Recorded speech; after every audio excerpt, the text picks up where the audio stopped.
wabarakatuh. Salam sejahtera dan salam sehat untuk kita semua.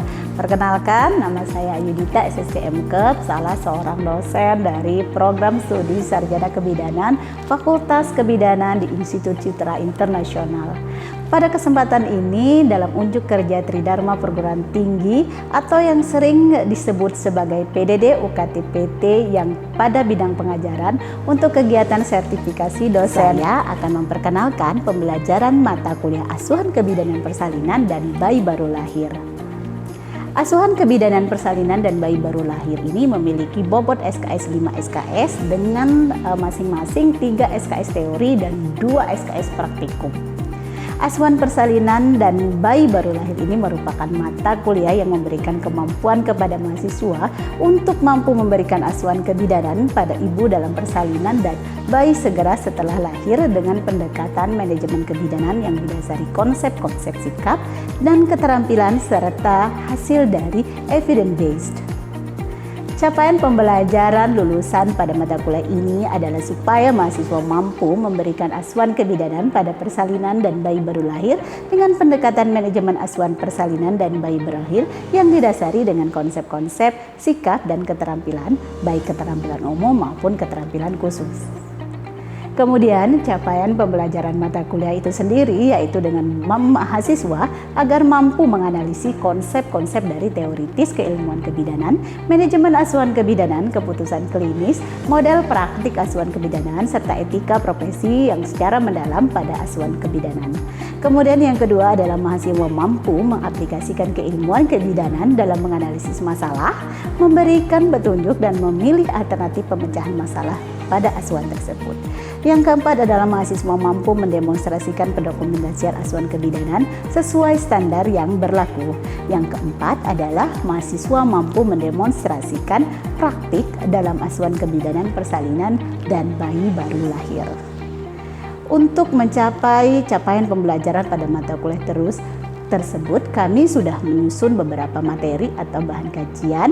Yang pertama adalah bahan kajiannya, yang pertama konsep normal dalam persalinan, yang kedua peran bidan sebagai pendamping dan pelindung dalam persalinan, yang ketiga perubahan psikologis selama persalinan, faktor-faktor yang mempengaruhi persalinan, mempertahankan kenyamanan dan manajemen nyeri kala persalinan, mekanisme persalinan secara normal, kemudian lingkup praktik kebidanan, kemudian komplementer pada asuhan kebidanan, asuhan pada ibu bersalin dengan kebutuhan kompleks, patient safety pada asuhan persalinan, menilai penyebab dan manajemen trauma, kemudian keterampilan pertolongan persalinan, keterampilan pengendalian infeksi dan perawatan luka, keterampilan pertolongan pada kasus bayi baru lahir, keterampilan melakukan manual plasenta, keterampilan komunikasi efektif dan pendokumentasian asuhan kebidanan.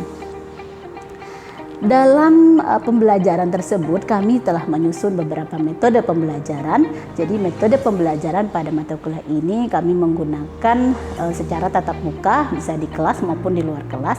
Kemudian kami lengkapi dengan praktikum di laboratorium. Metodenya yaitu dengan collaborative learning seperti small group discussion, metode demonstrasi, role play, simulasi dengan praktikum di laboratorium yang tentunya semua metode ini berbasis teknologi. Sistem pembelajaran berbasis teknologi di mana mahasiswa dapat mengakses semua terkait jadwal, materi-materi, baik teori maupun job sheet yang ada di praktikum. Serta mahasiswa juga bisa mampu melihat tugas-tugas melalui learning management system yang dimiliki oleh Institut Citra Internasional. Dengan tersusunnya sistem tersebut akan memudahkan interaksi bagi kami, dosen dan mahasiswa dalam pembelajaran baik di lingkungan kampus maupun di luar kampus. Selain itu, mahasiswa juga kami fasilitasi bisa berkomunikasi atau berdiskusi di luar dari sistem tersebut, misalnya melalui chat WA maupun melalui email. Kemudian, di dalam penilaian aktivitas pada pembelajaran tersebut, kami memiliki 6 poin untuk kami nilai, yaitu dari mulai absensi, yang berjumlah 10%, kemudian partisipasi atau keaktifan dari mahasiswa 10%, tugas mandiri dan terstruktur yaitu 15%, nilai praktikumnya yang di laboratorium 20%, dan ada penilaian UTS dan UAS-nya masing-masing 20 dan 25%. Penilaian tersebut akan dinilai dari kehadiran mahasiswa, tentunya keaktifan yang dilihat dari diskusi baik di kelas maupun pada saat diskusi di kelompok, tugas dalam bentuk portofolio maupun presentasi, kemudian ada penilaian terkait ujian tengah semester maupun ujian akhir semester yang berbasis teknologi komputer. Untuk penilaian yang ada di laboratorium, kami melakukan penilaian secara OSCE, yaitu Objective Structure Clinical dan Examination. Demikianlah penjelasan mengenai pembelajaran pada mata kuliah Asuhan Kebidanan Persalinan dan Bayi Baru Lahir. Selanjutnya akan kami tampilkan bagaimana sistem pembelajaran di kelas dengan materi mekanisme persalinan normal pada pertemuan ke-6. Selamat menyaksikan, semoga bermanfaat. Salam sehat dan sejahtera bagi kita semua. Wassalamualaikum warahmatullahi wabarakatuh. Oke, assalamualaikum warahmatullahi wabarakatuh. Waalaikumsalam warahmatullahi wabarakatuh. Oke, di pertemuan ke-6 kali ini kita akan belajar bagaimana dan apa itu Siapa yang tahu hari ini pembelajaran apa? Saya, Bu. Apa hari ini? Mekanisme persalinan. Oke, sip. Mekanisme persalinan normal. Seperti kita udah pernah kontra LPS ya. Jadi pertemuan ke-6 ini adalah tentang mekanisme persalinan normal. Ada berapa sih mekanisme persalinan normal? Saya, Bu. Siapa? Ayo, Deska. Ada 7, Bu. Oke, 7. Siap, 7. Kali ini sebelum kita beranjak ke materi, Ibu ada sedikit tes ya. Pretest ya. Oke, siap dengan pretestnya. Kita pretest. Jadi pretest di sini Ibu akan menggunakan Quizzes. Jadi nanti silakan di join di link yang Ibu berikan. Oke ya, ini Ibu tampakkan ada linknya. Oke, nanti silakan masuk ke dalam linknya. Oke, nanti Ibu akan berikan waktu selama 5 menit untuk memulai ya. Oke, ini semua sudah masuk ya. Ibu akan mulai, nanti silakan di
pretestnya udah selesai ya? Sudah isi semua?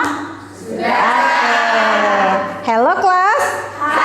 Oke, siap. Masih semangat ya? Kita lanjut ke apa sih atau bagaimana sih mekanisme dari persalinan normal. Jadi di materi kali ini Ibu pengennya atau capaian pembelajaran kita adalah agar kalian mampu menganalisis konsep-konsep dari bagaimana mekanisme persalinan normal pada persalinan dan bayi baru lahir.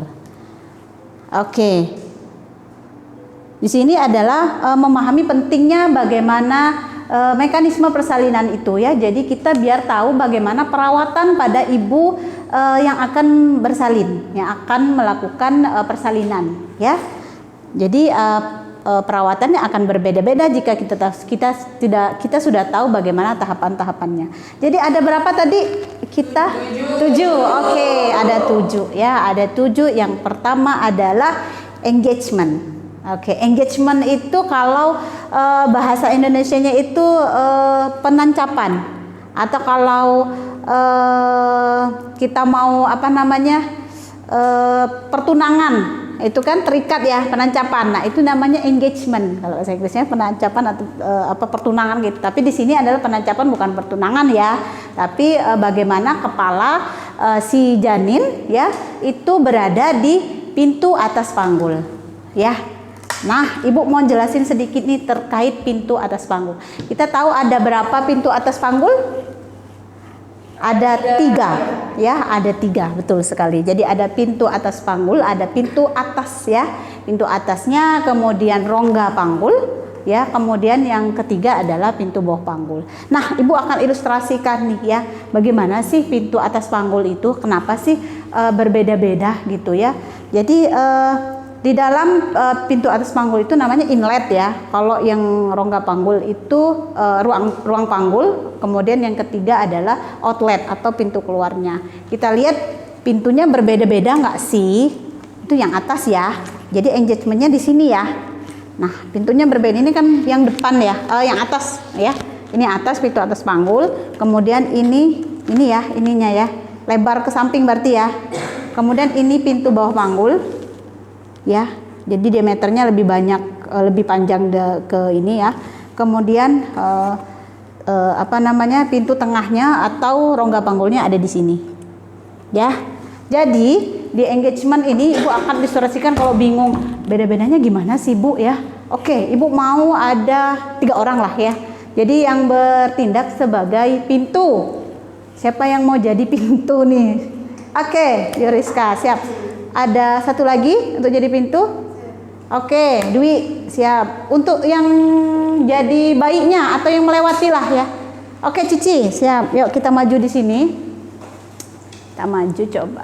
Oke, siap. Ini ada pintu ya. Oke. Sebentar, pintunya agak luas dikit. Nah, kalau pintunya kayak gini nih, Ci ya. Pintunya kayak gini nih lebar. Kamu masuknya kayak gimana? Coba perhatikan ya. Cici masuk pintu ini seperti posisi badannya kayak gimana? Coba kita lihat dia masuk. Masuk aja. Oke. Jadi kayak gini ya. Oke. Pintunya seperti ini. Kalau pintunya agak mepet. Nah, jangan terlalu mepet. Oke. Nah, Cici masuknya gimana? Ini pintunya berarti agak sempit ya. Atau dia lebarnya ke atas gitu ya. Masuknya gimana? Kita perhatikan ya. Oke. Pintunya gitu. Dia masuknya kayak gitu. Jadi beda ya. Nah, ini yang terjadi. Oke, silakan duduk. Kasih tepuk tangan dulu pada teman-temannya. Ya, oke. Nah, ini yang terjadi perbedaan antara kepala bayi masuk dan keluar. Masuk di inletnya dan keluar outletnya. Masuk pintu atas sama sampai bawah. Jadi kalau kalau atas, dia lebarnya kan kayak gini. Ya, berarti dia posisi kepalanya kayak gini dong. Ya enggak? Ya, karena lebarnya gini di sini gitu. Ya, jadi dia masuk aja kayak gini.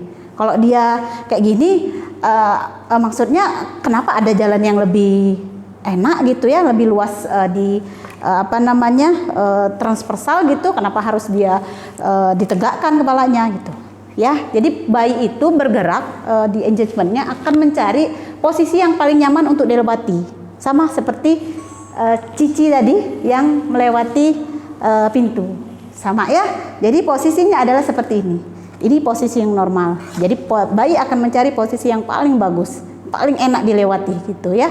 Oke, nanti pada saat outletnya nanti, ini baru engagementnya. Jadi penancapan, kemudian setelah penancapan, udah mantep nih dia ya, seperti ini. Kemudian dia akan turun, namanya adalah descent atau penurunan, ya, atau descent atau turunnya kepala. Jadi kalau dia udah mantep, ya, dia akan turun kan. Tadi si Cici tadi udah mantep nih aku kayak gini, ya dia akan maju kan, akan masuk. Oke, siap, mantep ya.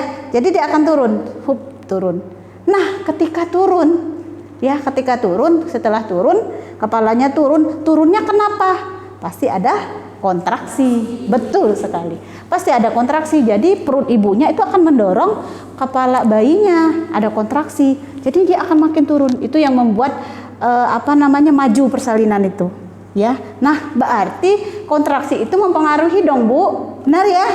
Benar sekali. Kontraksi mempengaruhi, betul. Kontraksi akan mempengaruhi berarti ke arah psikologis ibunya. Ibunya nggak terlalu cemas ya. Jadi kontraksinya bagus. Semakin kontraksinya bagus, posisi bayinya ini semakin bagus ya. Karena bayi enak gitu turunnya, nggak stres dia ya, nggak terlalu cepet ya, nggak terlalu lambat. Dia akan posisi jadi dia juga berusaha di dalam, nggak hanya di ibunya. Oke ya, itu penurunan, siap. Kemudian ada fleksi, betul. Fleksi, berarti setelah turun dia akan fleksi. Fleksi itu berarti gini ya. Iya, betul sekali Melody. Jadi dagunya bayi akan menempel di dada seperti ini.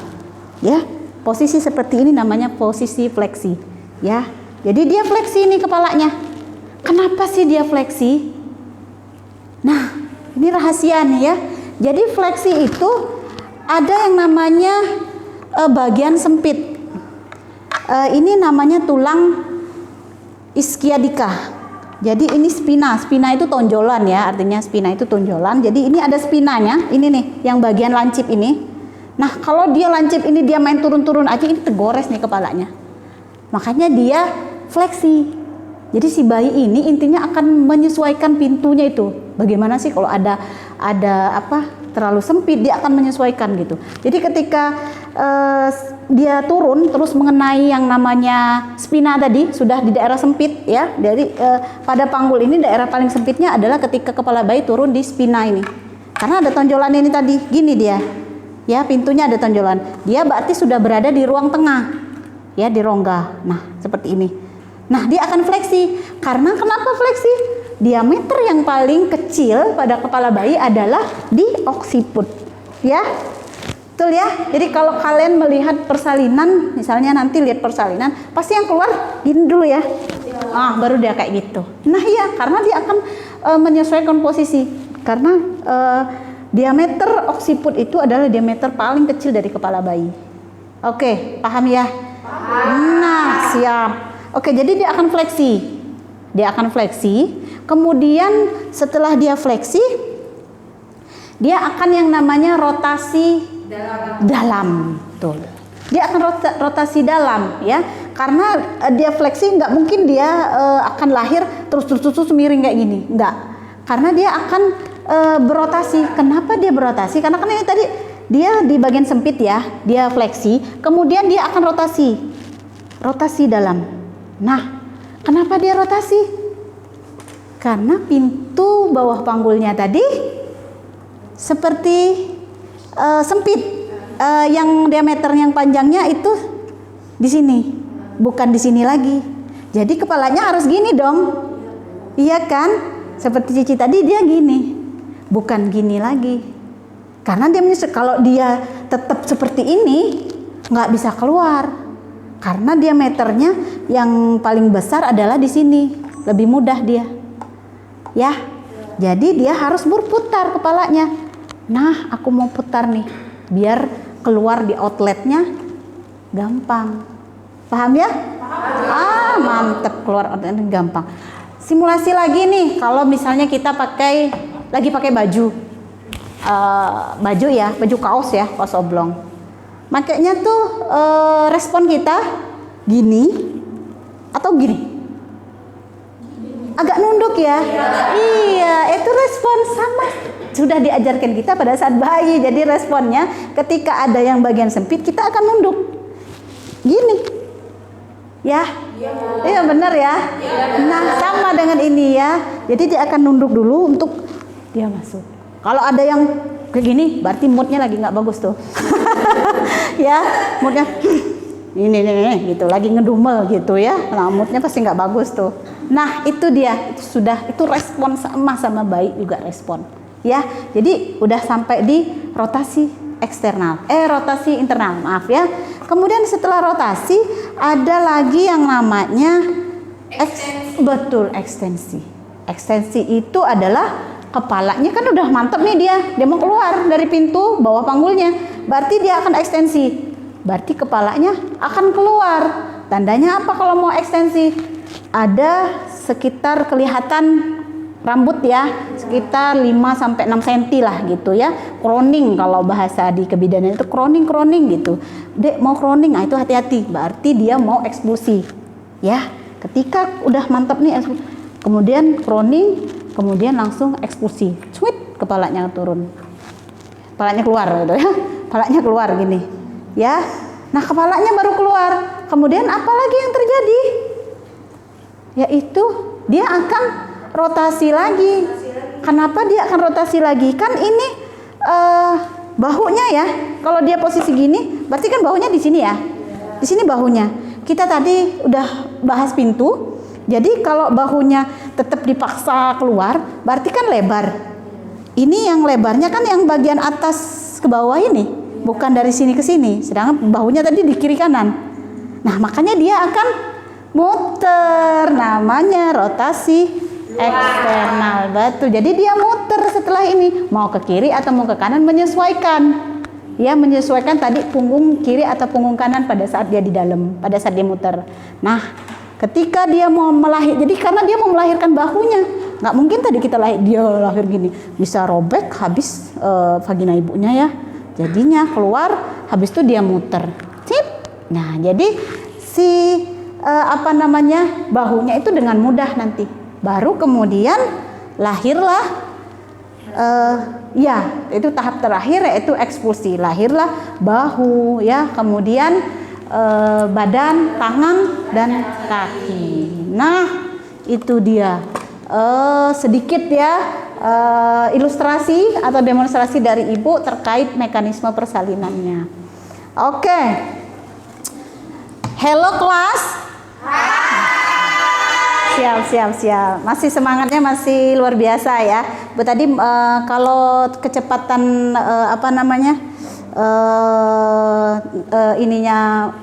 ngomongnya ibu ya, nanti dibilang ya. Sudah dari pembicaraan ibu, silakan dibilang. Oke, ibu ulangi lagi sedikit jadi prosesnya.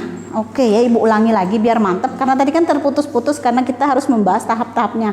Nah, ini bagaimana dia secara cepatnya gitu ya.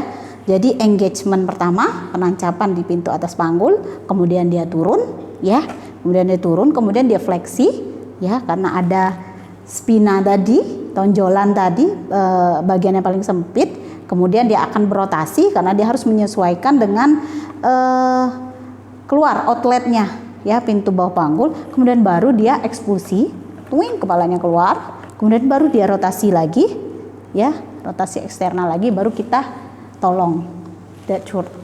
Yang keluarnya adalah bagian atas, bahu atas dulu ya, baru bagian bahu bawah. Jangan kebalik ya, nanti kita tolongnya seperti ini. Baru lahirlah bahu, kemudian tangan dan kaki. Siap. Jadi ada 7 ya. Mudah kan? Mudah ya? Mudah. Oke, sekarang ibu mau kalian mempraktekkan simulasi demonstrasi yang ibu berikan tadi. Ada yang mau? Saya. Oke, Deska. Boleh ibu. Oke, jadi di sini kita belajar ya. Kita belajar, jadi salah benarnya nanti akan ibu luruskan. Oke? Baik, ibu. Siap. Oke, silakan Deska. Kasih tepuk tangan dulu dong. Siap. Silakan. Oke guys, jadi Deska akan mendemonstrasikan secara singkat aja ya bagaimana dari mekanisme persalinan normal. Baik, yang pertama itu tadi ada engagement atau penancapan. Baik, setelah bayi itu melakukan penancapan, maka yang kedua itu adalah descent atau penurunan. Descent itu terjadi karena adanya kontraksi rahim ibu. Nah, setelah dia descent itu atau penurunan, dia akan apa ibu yang ketiga? Saya sedikit lupa. Fleksi. Nah, fleksi. Oke. Baik, fleksi itu adalah ketika dagu bayi menyentuh dadanya. Oke. Nah, seperti ini. Dia akan membungkuk untuk menyesuaikan jalan lahirnya. Yeah. Nah, setelah itu dia akan terus maju. Setelah fleksi, dia akan melakukan rotasi dalam. Nah, rotasi dalam ini untuk menghindari bagian tersepitnya itu yang dikatakan ibu itu spina. Yes, Setelah spina. dari putaran dalam, dia akan menengadah atau extension. ya, kasih dia jadi begini. Aduh maaf ya. Ya, keluar. Oke, begini ya. kepalanya keluar ya. Nah, setelah Oke. kepalanya keluar, dia ingin mengeluarkan bahunya dengan putaran luar. Ya. Nah, dengan melahirkan bahunya dengan putaran luar, kita akan step terakhir itu adalah ekspulsi. Kita akan menarik dengan mengeluarkan bahu anterior terlebih dahulu, baru kita akan melakukan bahu posteriornya. Setelah itu kita akan menyeluruh dari tubuhnya, punggungnya, bokong hingga ke kaki. Oke. Baik, itu saja mungkin presentasi singkat dari saya. Mana kalau ada kesalahan kata, saya terima kasih. Oke, ada yang meluruskan? Benar apa tidak?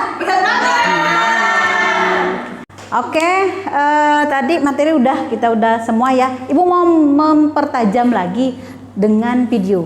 Oke? Oke, siap. Lanjut ya. During a vaginal childbirth, the first stage of labor lasts about 12 to 19 hours and starts when your baby settles lower into your pelvis. In response, your cervix begins to efface or become thinner and dilate or widen. Your baby's shoulders are delivered one after the other in order to fit. Oke. 7 kelihatan semua ya, 7 mekanismenya ya. Iya, tadi ada proses dia muter ya. Ada proses dia muter, ada proses dia fleksi dulu kemudian dia muter ya. Ada rotasi dalam atau kelihatan. Jadi makin mantap ya tentang pengetahuannya terkait mekanisme.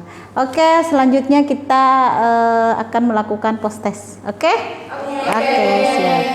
Oke, ini sudah masuk semua, join ya. Silakan join. Itu situ ada kodenya. Nanti Ibu akan mulai. Kita beri waktu sama 5 menit dari sekarang. Oke, karena ini menggunakan kuisi, jadi Ibu bisa lihat langsung ya hasilnya dari pre sama post test tadi. Benar-benar ada peningkatan untuk pengetahuannya ya, pengetahuan teori kalian terkait mekanisme persalinan normal. Mungkin pertemuan kali ini cukup sampai di sini, dan satu lagi Ibu pengen kalian mengungkapkan ya, namanya reflective learningnya, kita mengungkapkan bagaimana perasaannya ya, karena kita sudah mengikuti kelas. Terima kasih. Sejujurnya cukup jelas Ibu, sangat jelas malahan. Dikarenakan sebelum memulai materi ada juga yang namanya pretest. Nah, pretest itu bisa mengetahui bagaimana sih mekanisme, terus bagaimana cara menjawabnya gitu Bu. Dimana tadi di pretest juga ada dijelasin apa sih jawabannya gitu Bu dalam pretest. Kemudian sudah dijelasin juga pemaparan materi yang dijelaskan oleh Ibu, dan sekaligus juga ada demonstrasinya yang membuat lebih jelas, ditambah lagi dengan video yang dimana videonya itu sangat jelas juga, sama dengan pemaparan materi yang yang diberikan oleh Ibu. Itu maksudnya itu sama sih Bu, nggak ada bedanya gitu. Oke, Ya. siap. Apalagi ditambah dengan yang namanya post test, setelah pre-test ada juga post testnya, itu malah lebih paham, dimana mahasiswa juga dengan adanya pre-test dan post test itu lebih memahami dengan apa yang disampaikan oleh dosen. Jadi tidak hanya dosen saja yang memberikan materi, mahasiswa juga bisa lebih memahami dari materi yang diberikan dosen. Oke, terima kasih.